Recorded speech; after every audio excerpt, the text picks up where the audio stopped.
Another episode of Dominate Your Day. Today we have a very talented, another Texan on the line. Kind of Texan. She's from Canada. But she's here in Texas. She got here as quick as she could, right? I That's want to right. introduce you to Priya Nalkur, and she is quite the talented person. Priya, I was just looking at your bio, and it's everything from Harvard to Yale to you know, executive and leadership coach, psychologist, teacher. Gosh, is there anything you're not doing in this work of transforming lives? It's funny. Sometimes I look at my bio and I think, who's that? Yeah. Well, welcome to Dominate Your Day. And just tell us a little bit about your story. We're going to talk about Priya is also an author and has written an amazing book called Stumbling Towards Inclusion, which just came out April 16th, I believe. Is that right, Priya? That's right. That's right. Yeah. So we're going to talk about the book. But first, I want to hear your story, how you got here, where you are today. Well, thanks, Dana, for having me here. And I love that you start with that question because I believe that it's really important that we share our stories and that we Yeah. ask each other about our stories because that's how we come to be seen and understood. And that's how we come to understand others, which is the fabric of leadership and Mhm. everything we do in the world. So thank you for inviting me to share my story. Sure. So like you said, I was born and raised in Canada. I grew up in the early 80s where at the time there wasn't a whole lot of diversity. My parents were among, a wave of Indian immigrants who came to North America. And so I found myself being, a brown kid among a sea of white kids in my school. Mm. And, I had to face discrimination and racism earlier than anyone could have prepared me for. And Mm. it started early, like in kindergarten, when a little boy asked me to step out of the class picture because I was brown and I'd ruin it for all the white kids. Oh Or, my gosh. yeah, this kind of thing, and you just sort of think that that's normal. Like you recognize early, or I recognized early that I was different. Mm. And I had to that had to become part of my experience. It was part of my experience to be regularly reminded that I was different. Like in Mhm. fifth grade, I desperately wanted to play the trumpet, and my music teacher was like, "Your lips are too big to play the trumpet." No. Yeah. Ah. Well, I mean, I share this part of the story because I do believe that whether you're a minority or not, you can relate to that feeling of being excluded, of somebody misunderstanding Mm. you and not seeing you for the way you want to be seen. But in my case, that became who I was. I wanted to, like, it just felt so awful. And I realized later that it felt so awful and that it did actually define me. And I didn't want that to be true anymore. I wanted to stand up and do something about it. And it followed me, like those microaggressions followed me throughout my career. And I was at a firm where I loved the firm. I was a coach and I got to do some really great work. I skipped over a bunch of my story, by the way. I did end up graduating from high school, going to college, then doing my master's, and then doing my PhD, and then doing my postdoc. And after that, I ended up coaching at a firm, and we were sitting in a group at a retreat, a company retreat, and I was the only person of color, and I was sort of waiting for somebody to say it. We were talking about our team and what we needed and how we needed to change as a team. And I'm just like, why isn't anyone saying that we're not diverse? Why isn't anyone raising Mm. this issue? Mhm. So I finally raised my hand and I was like very nervous. And I said, hey, does anybody else notice this, that we're not very diverse? We have an executive team of all middle-aged, white, straight women from the East Coast. And we don't have a whole lot of diversity on this team. And you never know how those moments are going to define you, but it ended up defining the rest of my career, at least up until this point, because I realized that good leadership is inclusive leadership, period. And if you're going to be an Mhm. effective leader, you've got to pay attention to a range of styles, a range of personalities, a range of identities. And you've got to uplift those. You've got to bring those to the fore. So it became my mission at that point to teach leaders how to do that. It meant I had to learn it myself. And so I'm constantly learning so that I can teach. I'm constantly reading so that I can write. Mm. Uh, and doing these things, and built my own company called the Roundtable Institute. Built it in 2016. It's Wow. called Roundtable because I wanted us to all be able to sit around a table, leave our power dynamics at the door, and have a real conversation at the same level with each other. So I started out facilitating conversations with leaders, teaching them the skills to have productive conversations, meaningful conversations about who we are and how we can be more effective as teams and leaders and cultures. And it grew. And before I knew it, I had a team of 30 facilitators and coaches around the world, and we're doing enterprise level work with companies to help them be more inclusive. And now we've got a book out. So that's the short version of or long Wow. version, depending on your frame of reference. Yeah. So, you kind of skipped over, like, you went from that moment in kindergarten to this moment in corporate world. And I want to say, who was around you, encouraging you on? You had to be pretty courageous yourself and get to those moments in life. But who were your mentors? Who was helping you? Because that's so deflating, even as a 5-year-old, or even in corporate world when you're just right out of college. So who were those people in your pathway on your hero's journey as you were going through building your career and building your education and defining who you were? So important to recognize that, because of course we never do anything alone. I'm the product Right. of my parents and my mentors and my good friends. I had, my parents always encouraged me. They're incredible parents. I was very lucky to have parents who pushed me and encouraged me and set high expectations. I have an older sister Mhm. who was the same, who did that for me. I had a mentor when I was at Harvard who recognized who I was before I saw it. And that's also part of the leader's journey, is that people will misunderstand you, but people will also understand you. And Bob Selman was my mentor at Harvard. And he said, Mm. I know you want to be a professor. And I desperately wanted to stay in academia. But he said, I know you want to be a professor, but the thing you do with students when they leave your office and feel understood and empowered, can you figure out how to make more money and do a career out of that? And I looked Wow. at it, and it was coaching. And he really encouraged me to pursue it. And I did. And I got certified and started practicing. And with my background in psychology and communications, it was the perfect intersection. Coaching really was the perfect intersection for me to bring my tools of research and psychology to help uplift and develop more effective leaders.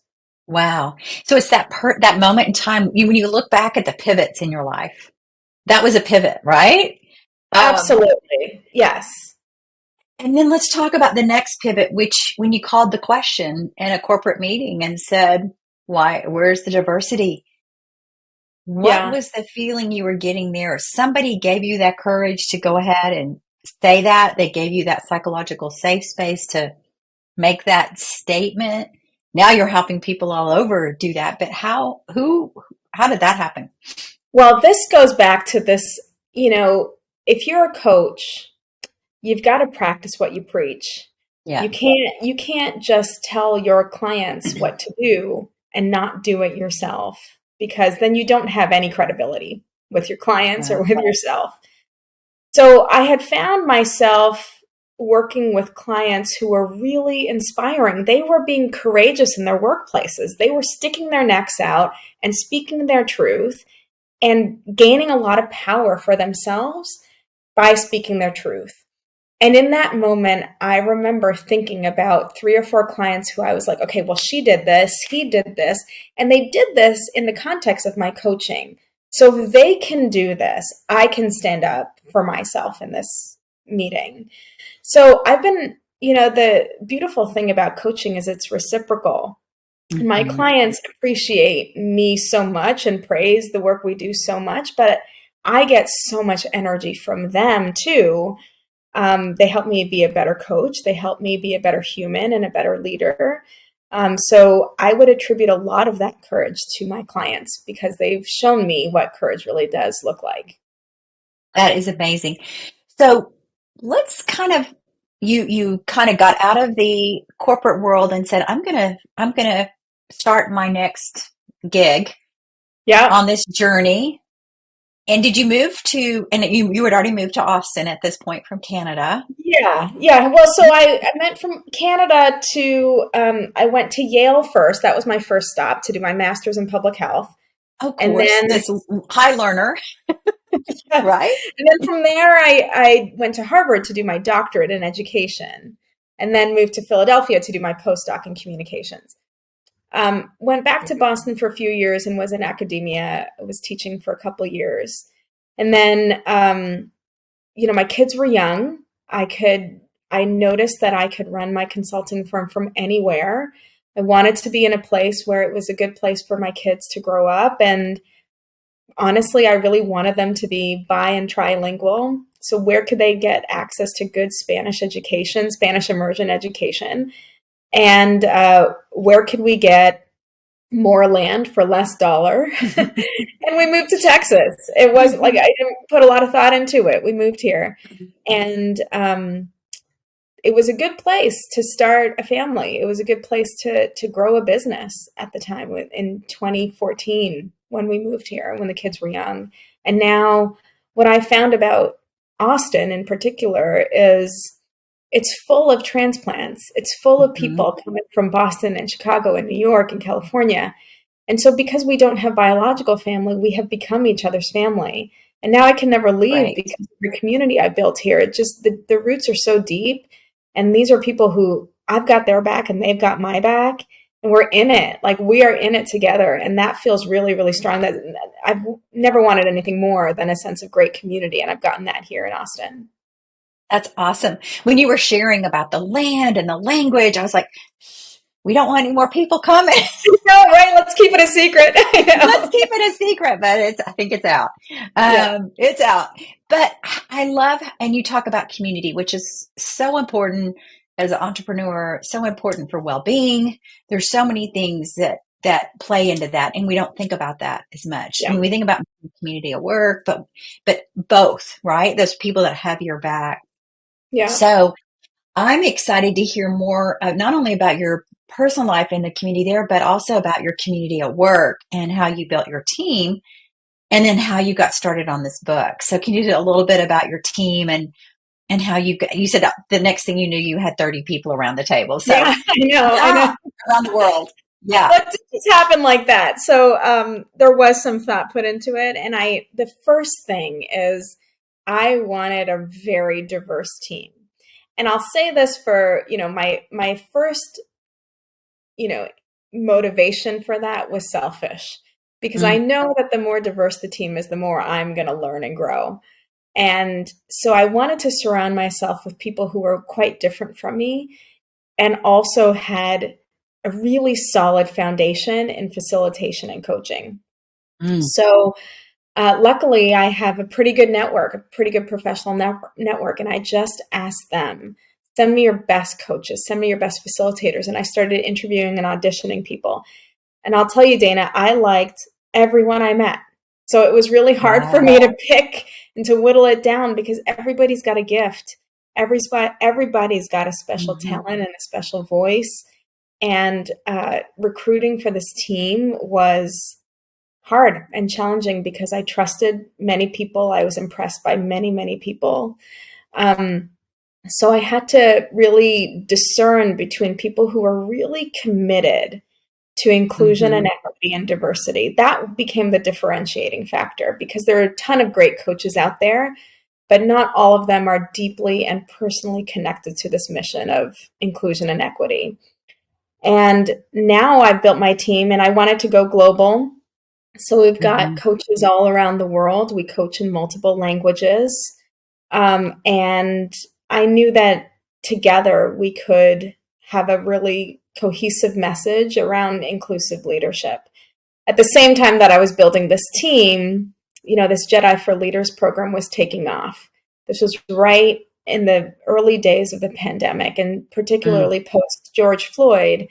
A lot of companies were like, oh my gosh, what do we do? And so I was getting phone calls from CEOs and executives asking, we don't know what to do. How do we just listen to each other better? How do we create space for people to feel safe right now? Because people were not feeling safe when the pandemic started, nor were they feeling safe around the George Floyd murder. So I quickly started to create conversations, meaningful conversations. And I luckily, captured all of these notes and had a lot of recordings of conversations I was having, and shared it with my coach. And my coach was like, "You've got a book here." And I remember those clients who were telling me back in 2016, "Write the book, Priya, write the book." And it was starting to all come together. And I couldn't deny it anymore. It was time for the book to take a life of its own. And I hired a writing coach, and we set a deadline. We shopped it around to different publishers, and we picked a publisher. And 9 months later, the manuscript was complete. Wow. But it was a journey. The book, it's not enough to just accept someone's invitation to write a book. You've got to be really congruent in the message that you want to impart in your book. And for me, what I had learned in my work with leaders is that leaders know that it's important to build inclusive workplaces, but two things. One, they don't know how. And two, they're scared of messing up. Because if you mess up in this work, the stakes are high. Nobody wants to be called or be accused of being racist or sexist or homophobic. Nobody wants to be canceled, nor does anyone deserve to be canceled in trying to do this work effectively. So I wanted to write a forgiving book that invited people to take risks, recognizing that you're going to stumble. You're going to fall flat on your face. I have. And I share some of those stories in this book of how I've fallen on my face and then gotten back up. The getting back up and learning about what happened, what you tripped on, how you got there, and what helped you to get back up is the genesis of this book. I want people to not let the fear stop them from doing this really important work, but to dance with that fear and do it anyway and get comfortable with that fear. And one of the fears is that people will be imperfect. So the antidote to that is the subtitle of my book, which is Finding Grace in Imperfect Leadership. If you're going to do this work, you have to be gracious to yourself and to others because you will make mistakes. And I love the title, Stumbling Towards Inclusion. And this all goes to, it's okay to make mistakes. And like you said, you've made mistakes. It's just being real and authentic.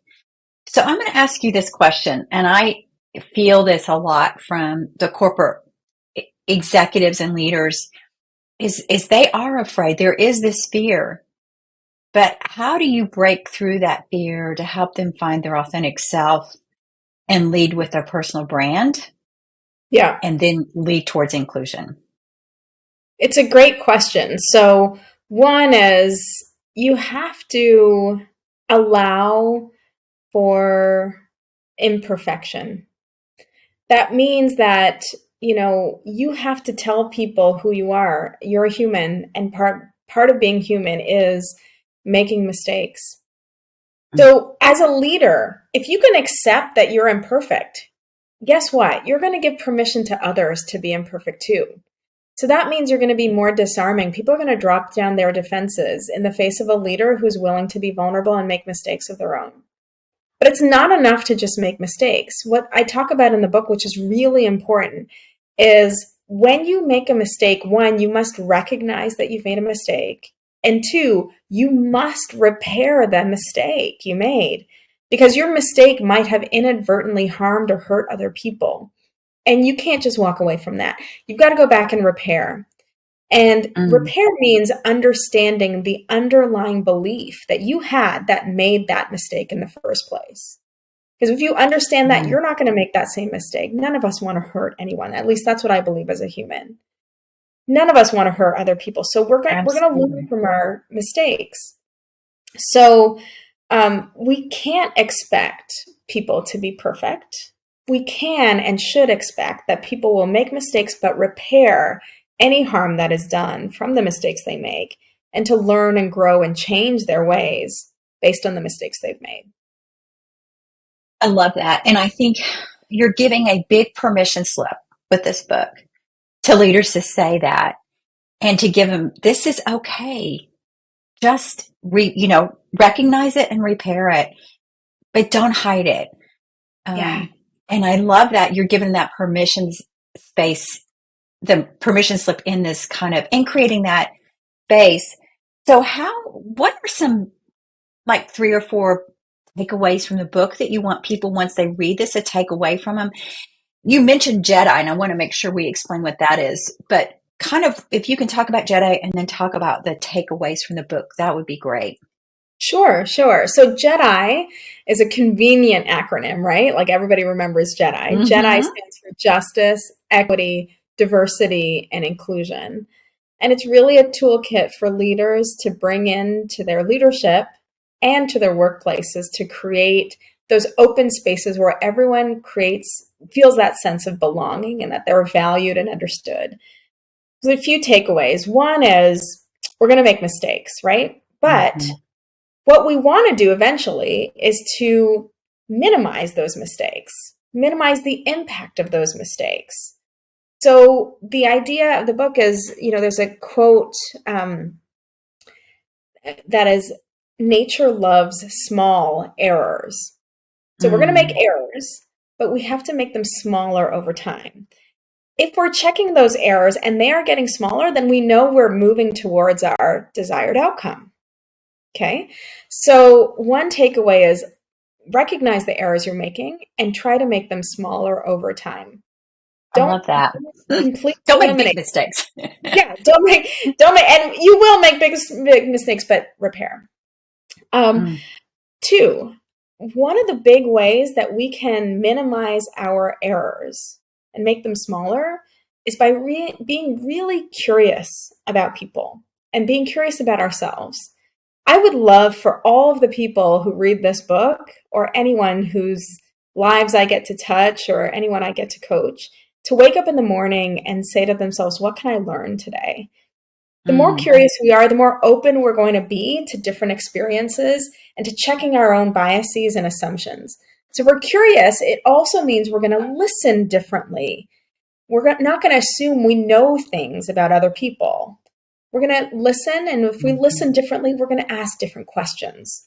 So if we're listening with curiosity and asking different questions, we're going to have better conversations. And I believe conversations is what creates a better life, right? We have better lives through conversations. We get better understanding and meaning by having better conversations. So another takeaway from this book, so we talked about errors, we talked about curiosity and listening. I think another piece of this book is the importance of empathy. It cannot be overstated. Can you actually try to take someone else's perspective? My personal view on empathy is that you don't have to get it right, but you have to try. So people say, oh, I'm not empathetic and it's too hard. And they only say that because they're probably getting it wrong. But my definition of empathy is that it's an attempt to understand someone else's perspective. I don't expect to get perfectly in your shoes and run a marathon in them, but I want to try them on and maybe see what it's like to try on your shoes and see how far I can go, knowing that I'm probably going to stumble in them. But that's, to me, what empathy really is. It's an attempt to understand someone else's perspective. And if we can do those things, we're going to have different relationships, different conversations. We're going to influence people differently than if we were not curious, not listening, not empathetic.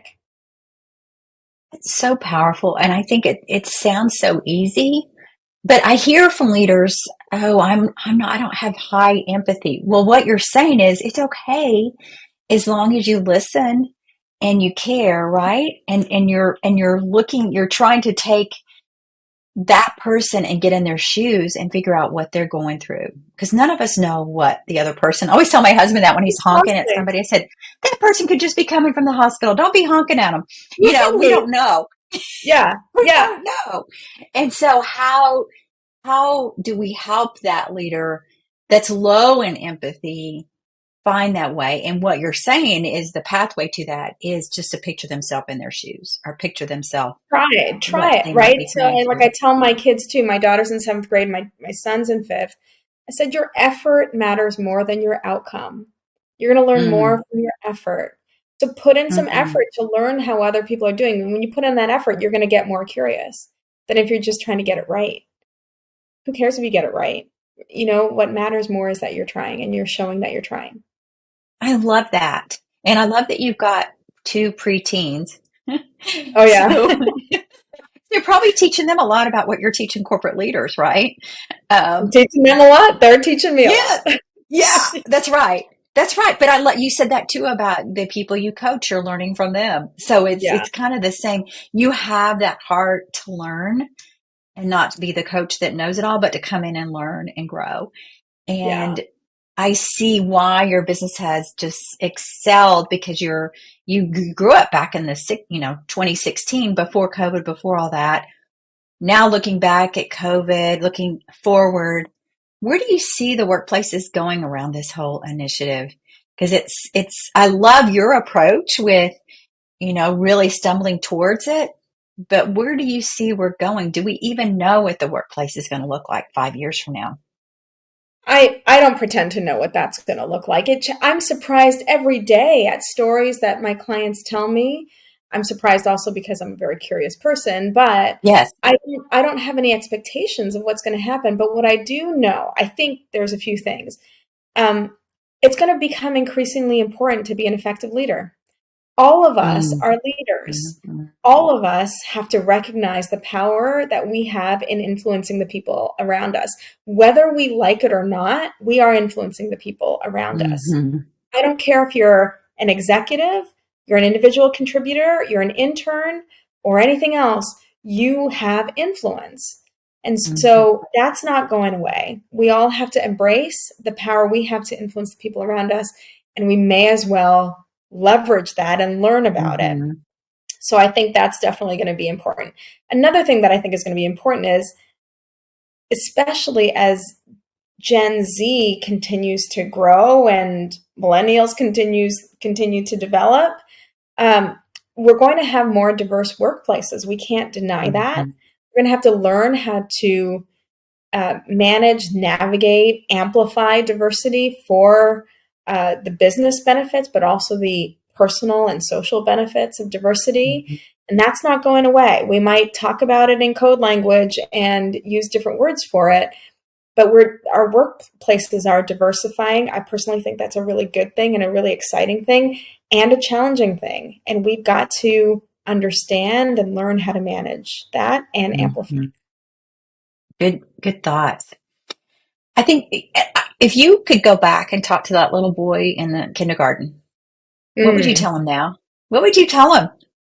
It's funny. It's my I wrote about what the kindergarten teacher did because I think what she did was she showed up as an inclusive leader. What she did was I stood to the side of the class and she said, "What are you doing there?" And she brought me and picked me up and put me on her lap. And she turned to him and she said, "Isn't it great that we all get to sit together?" So number one, she did not punish him. She did Mm, not make him wrong.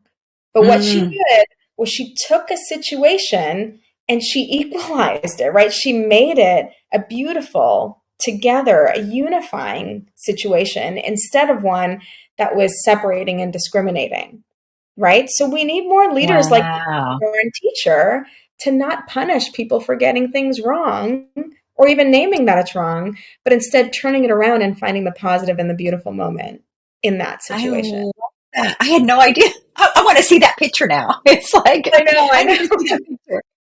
That's great. Well, so is there anything else that's coming up for you, Priya, as we get ready to close out, that you didn't get to share about the book, about your journey? about what you feel you've been called to come here and do on this earth while you're here?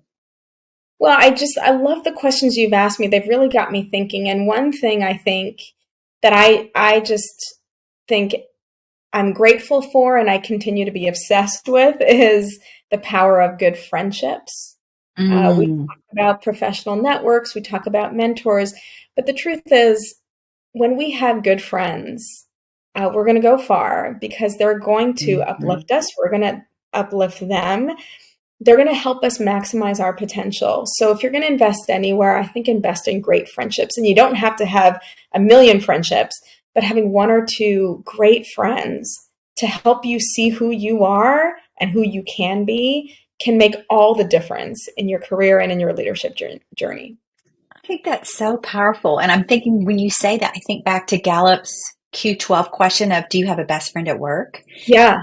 And people Isn't go, it? what's that? What does Yeah. that mean? And it's really, do you have somebody that you can share your deepest, darkest things? Or like, I remember being around women that we were all trying to figure out childcare. We were all trying to figure out we were just each other's confidants at work. We just helped that come, and it made work go better because we knew we had Yes. somebody to vent with and we could share with, and that's exactly. I love that you bring that up. That is so powerful.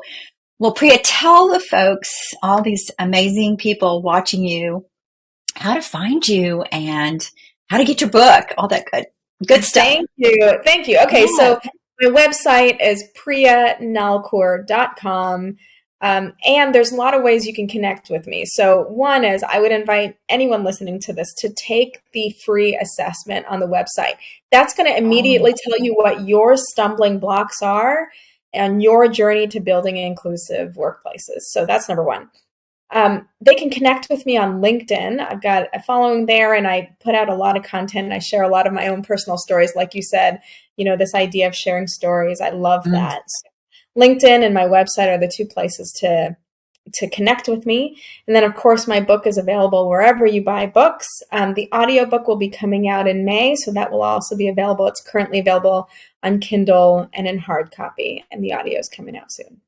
That's great. And you mentioned, and I just want to clarify this, in your book, it's got a guide. So can leaders take this and use this content at work, or do they need to have one of your coaches come and help them with this, or how are you No, the using the book in idea the workplace? I'm glad you asked because the idea is that this is a standalone. So, yes, it will be amplified by taking coaching with us or by doing the workshop series.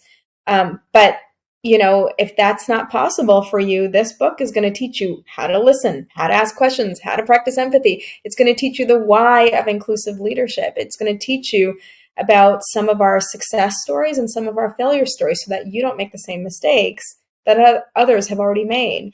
So you can just buy the book and get a lot of work done, a lot of good work on your journey towards inclusion. And maybe even use that to manage teenagers Oh yeah, early. totally. Well, so we talk about that, right? Like parents are Oh, do leaders you? whether you like it or not. And if you can do this at home with your kids or with your spouse, doing it at work is no problem. The hardest There, place to do it is in your family. there you go, because you can practice on them and then take it to work, right? Exactly. Yeah, That's exactly. great. Well, Priya, thank you so much. I loved all your content. I loved hearing your thoughts, and I love your heart and your Thank you. passion for what you're doing and how you're making a difference, not only in Austin, Texas, but the world. Thank So you. I I really loved, appreciate and yeah, so thank you for being here. We can't wait to share this with the world. So thank you. Thanks, Dana. I really appreciate it. Mhm.